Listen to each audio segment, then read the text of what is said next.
दोस्तों, एक अजीब सच्चाई है। जब कोई आपसे आपकी मेहनत की कमाई मांगता है तो असल में शर्म उसे आनी चाहिए, लेकिन होता उल्टा है। शर्मिंदगी आप महसूस करते हैं। क्यों? क्योंकि आप इमोशनल ब्लैकमेल का शिकार हो चुके होते हैं। आज इस वीडियो में हम इसी डर को जड़ से खत्म करेंगे। मैं आपको ऐसे 5 सवाल देने वाला हूं जिन्हें पूछते ही सामने वाला खुद पीछे हट जाएगा। और सबसे अच्छी बात, आप उसकी नजर में बुरे इंसान भी नहीं बनेंगे। रिश्तों और पैसों का रिश्ता बहुत अजीब होता है। हमें बचपन से सिखाया जाता है कि मुसीबत में अपनों का साथ देना चाहिए, लेकिन चाणक्य ने इस सोच को एक अलग नजरिए से देखा था। चाणक्य कहते थे, उधार दीमक की तरह होता है। यह सिर्फ धन को नहीं खाता, यह उस रिश्ते को भी अंदर से खोखला कर देता है जिस पर वह टिका होता है। जरा अपने अनुभव याद कीजिए। कितनी बार आपने किसी दोस्त, रिश्तेदार या करीबी को पैसा दिया और फिर या तो वो इंसान आपकी जिंदगी से गायब हो गया, या जब आपने अपना ही पैसा वापस मांगा तो आप ही विलन बन गए। यह समस्या पैसा देने में नहीं है, समस्या उस तरीके में है जिससे आप इस स्थिति को संभालते हैं। अधिकतर लोग इसलिए लुट जाते हैं क्योंकि वे ना कहने के अपराध बोझ से डरते हैं। उन्हें लगता है कि अगर मना किया तो रिश्ता टूट जाएगा, लेकिन कड़वा सच ये है, पैसा देने के बाद रिश्ता टूटने की संभावना कई गुना बढ़ जाती है। आज हम चाणक्य की अर्थनीति और आधुनिक मनोविज्ञान को मिलाकर एक ऐसा सुरक्षा कवच बनाएंगे जिससे नुकसान भी नहीं होगा और रिश्ते भी सुरक्षित रहेंगे। लेकिन उससे पहले आपको उस मानसिकता को समझना होगा जो पैसे मांगने वाले के दिमाग में चल रही होती है।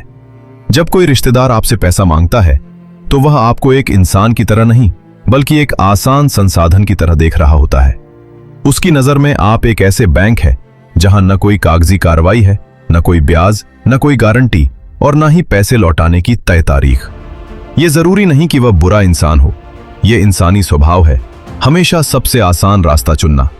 बैंक से लोन लेने में पसीने छूट जाते हैं, फॉर्म भरने पड़ते हैं, गिरवी रखनी पड़ती है, जवाबदेही होती है, लेकिन आपसे मांगना आसान है। थोड़ा भावुक चेहरा, कुछ पुरानी यादें और आप पिघल जाते हैं। नतीजा यह होता है कि आप अपनी वो कमाई दे बैठते हैं जो आपने अपने बच्चों के भविष्य और अपने बुढ़ापे के लिए बचाई थी। चाणक्य कहते थे, जो व्यक्ति अपनी जमा पूंजी की रक्षा नहीं करता वह अंत में अपने परिवार पर बोझ बन जाता है। इसलिए अब दानी की तरह सोचना बंद कीजिए और इन्वेस्टर की तरह सोचना शुरू कीजिए।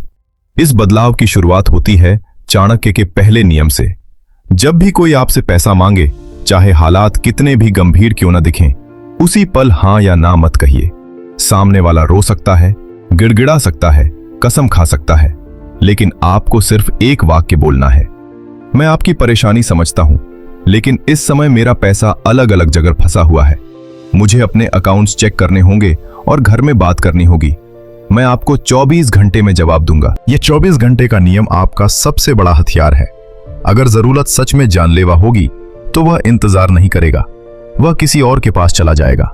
लेकिन अगर जरूरत फालतू खर्च की है तो वह इंतजार करेगा। 24 घंटे बाद असली खेल शुरू होता है। पहला सवाल, भाई मैं मदद करने की कोशिश कर सकता हूं, लेकिन मुझे साफ साफ बताओ, ये पैसा असल में किस काम के लिए चाहिए? अगर वजह सच में मेडिकल या जरूरी है तो मदद करना इंसानियत है, लेकिन अगर वजह शौक, दिखावा या नुकसान छुपाना है तो सावधान हो जाइए। दूसरा सवाल सबसे खतरनाक है, अगर मैं ये पैसा दूं तो अगले 3 महीनों में आप इसे लौटाएंगे कैसे? पैसा आएगा कहां से? ध्यान दीजिए, आप कब नहीं पूछ रहे, आप कहां से पूछ रहे। ईमानदार इंसान के पास इसका साफ जवाब होगा, और जो धोखा देने आया है वो कहेगा, मुझ पर भरोसा नहीं है क्या? यही वह जाल है। आप शांत स्वर में कहिए, रिश्ता मेरे लिए पैसे से ज्यादा कीमती है। अगर पैसा वापस नहीं आया तो मुझे पैसे से ज्यादा तुम्हें खोने का दुख होगा। अब आपने रिश्ते को ढाल बना लिया। तीसरा नियम है पिछला रिकॉर्ड। क्या उसने पहले किसी का पैसा लौटाया है या उधार लेकर गायब हो जाता है? चाणक्य कहते थे, इंसान का स्वभाव नहीं बदलता, जिसने पहले धोखा दिया है वह फिर देगा। चौथा नियम है गारंटी। अगर उसे पूरा भरोसा है कि वह पैसा लौटा देगा तो सुरक्षा देने में डर क्यों? जो नाराज हो जाए समझ लीजिए आपने खुद को बचा लिया। और अगर सीधे मना करना मुश्किल हो तो किसी तीसरे को वजह बना दीजिए, पत्नी, पिता या सीए। आप अच्छे बने रहते हैं और टकराव भी नहीं होता। अब अंतिम मास्टर ट्रिक, कहिए कि पैसा निवेश में लॉक है, अगर निकालेंगे तो नुकसान होगा। पूछिए, क्या आप मेरा नुकसान भरेंगे? यहीं अधिकतर लोग पीछे हट जाते हैं। और हाँ, अगर सामने वाला सच में कमजोर है और लौटा नहीं सकता तो उधार मत दीजिए। छोटी रकम दान की तरह दीजिए, रिश्ता भी बचेगा और भविष्य की मांग भी रुक जाएगी। याद रखिए, ना कहना स्वार्थ नहीं है, यह आत्मसम्मान है। दुनिया उसी का सम्मान करती है जो अपनी मेहनत की कमाई का सम्मान करता है। अगर यह बात आपको सही लगी हो तो कमेंट में लिखिए माई मनी माई रूल्स, और इस वीडियो को उन लोगों तक जरूर पहुंचाइए जो अपनी शराफत की वजह से बार बार ठगे जाते हैं। जय हिंद।